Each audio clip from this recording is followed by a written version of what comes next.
Hateful red eyes and breath like the rotting dead filled Dresden's senses. Hitting the desert wolf full in the jaw didn't even draw a whimper. A stiff grip on its greasy mane was all that kept the demon dog away from Dresden's throat. The vile canines were everywhere. Shouts calling for aid surrounded him. Horses cried in pain and panic as the fiends killed indiscriminately. None of that mattered. Dresden's world was the snapping jaws that eclipsed all else. Oils dripped down from the killer's fur into the warrior's eyes, threatening to blind him. Death was a slip away. The moment lasted an eternity. Dresden bashed at his tormentor again and again, but to no effect. If he could just get to his feet, he could die like a dwarven warrior should. It lunged, catching his cheek with a single tooth. The wound stung like fire, but he fought through it. Dresden struggled to bar the attacker with a leather-clad arm. He actually missed his heavy chain, heat or not. Growing tired, Dresden smashed his fist into the jaw one last time before giving up. The 400 pounds of muscle and aggression went limp. As it collapsed onto his small, sturdy frame, he saw a monkey warrior above him. The corpse quivered reflexively as his rescuer withdrew a sword from the creature's guts. Dresden just lay there, exhausted. Hello and welcome to Odessa. Got to open with a little action there, so I won't pass up a chance to do that. You're listening to Dresden's Tale. This is episode 10, and I'm your guide, Lewis Nichols. As we last left our hero, he was in a period of transition, a little layover in the town of Jingendale while he was awaiting a new assignment. Of course, he thought himself in his little cynical world that he was going to be stuck there and on guard duty, but, well, that'd make for a pretty boring story. Luckily, Dresden isn't fully aware that he is in a story. So we are still on Odessa, and Dresden is on his new trek. He was very surprised whenever he was one of 3 unseasoned warriors picked to accompany the group. They're heading north, as advertised. Mouse biters there.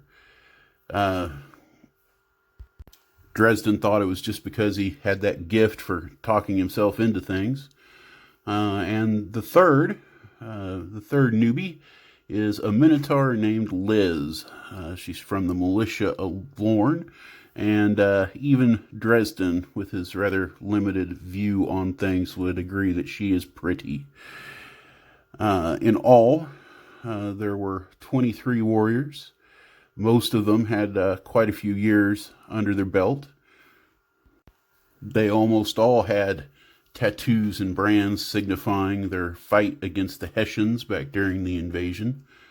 A few had marks proclaiming their participation in the campaigns against the Howls, as the Knolls are sometimes called. And those battles had wrapped up years ago. Dresden tried to tell himself it wasn't all about age, but in a way he felt like a child among men. And Liz is a Gaelic in ethnic origin, which means that she has big spiraling horns and is generally light brown in her coloration. She reminded him of Druvmoiden, the guard from his house, Nanok's head guard. Although she probably isn't as pure blood as he is, from some darker colorations, especially around her eyes. He thought maybe that's what made her a little bit attractive, but he found she was easy to talk to. He asked her, "You think we're here for more than just gathering firewood?" She winked. "Maybe. Maybe not. Not many women on this trip." Dresden wasn't sure what to say. These days, women were rarely pushed to stay at home and make babies. For a while, the pressure was constant back when civilization had been steadily receding for centuries. But now it seemed like the Celt Empire was booming. For the last 10 years, populations were steadily growing again, and that means there was a lot less pressure on the women of the clan. "What's your trade?" Dresden asked. He'd been trying very hard to become a better conversationalist. She took a long look at Dresden. "Are you flirting with me?" A rush of strange monosyllables stumbled out of Dresden's mouth. He was aware of Mouse nearby, laughing at him. If Dresden had been most species, his skin would have turned red in a rush of embarrassed frustration. Instead, his muscles began to seize up. "No," he finally forced out. "Okay, well, just checking. Wood." "What?" He still wasn't sure if he was making any sense. Liz laughed and smiled. "My trade? Wood. You are an odd one, Dresden Fane." She looked up the trail and squeaked, "Oh, here's my chance." She started forward and stopped just as quick. In a flash, she removed her top, leaving nothing but a thin cotton covering that did nothing to hide her breasts. "Hold on to this for me." She tossed it to the dwarf and trotted off to talk with one of the commanders. "Ba, abba," Mouth stuttered. "And you say I'm hard to understand. You know, the first thing I saw in Parncilia was a naked woman. She was standing right there near the gate. Human lady. Not even like a Tagara or a Minotaur with a bunch of fur to cover anything up. I saw more exposed flesh on my way down into the city than I'd seen in my whole life." "So what? You grew up there. In the markets, there were men and women touching each other, and men, and women, and sometimes more than just two at a time. They left very little behind closed doors. You must have been seeing that your whole life. How the fuck did you still freak out so badly over women?" "I don't freak out. Bah, the words of a freaked out man. "It's not like that all the time. I didn't see much of it, really. Besides, what are you supposed to say when a Minotaur thinks you're flirting with her?" Mouse Hunter snapped his beak twice. "I'd say yes, but that's just me. Too much hair for this dwarf. How does that even work, a dwarf and a Minotaur?"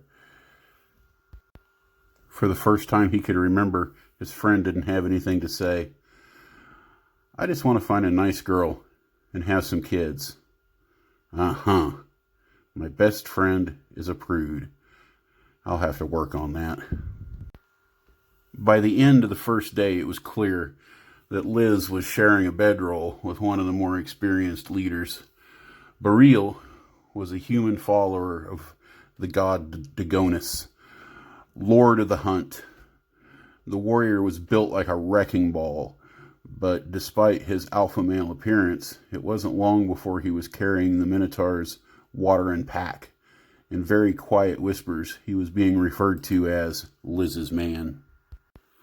The goal of the mission was straightforward: a goodwill trip to the Jungo, a barbarian people that had quickly embraced Celt beliefs and aided in the war against their more civilized neighbors, the Hessians. Since the war, they'd been slowly introduced to the politics of the burgeoning religious empire. Dresden didn't care much about the political workings of it all. He was just hoping to prove himself in front of the mission's accomplished warriors. Gain, a human priest of Cloyce, was officially in charge of the mission, but it was clear Burial was going to get whatever he wanted, unless Liz objected.